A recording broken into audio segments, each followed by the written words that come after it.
তো এজন্যে অনেকে প্রশ্ন করে যে হুজুর আপনারা যে খোদা বলেন, কিদা খোদা, খোদাও তো আল্লাহর নাম না।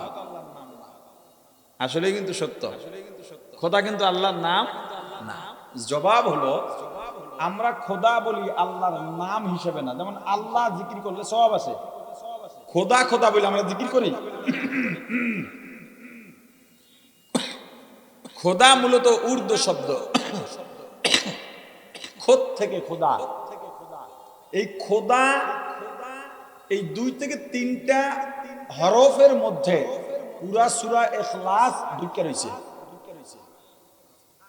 লাম ইয়ালিদ ওয়া লাম ইউলাদ, আল্লাহ জন্ম নেন নাই দেন নাই, আল্লাহকে কেউ বানায় নাই। খুদ বখুদ আল্লাহ নিজে নিজে শক্তিশালী।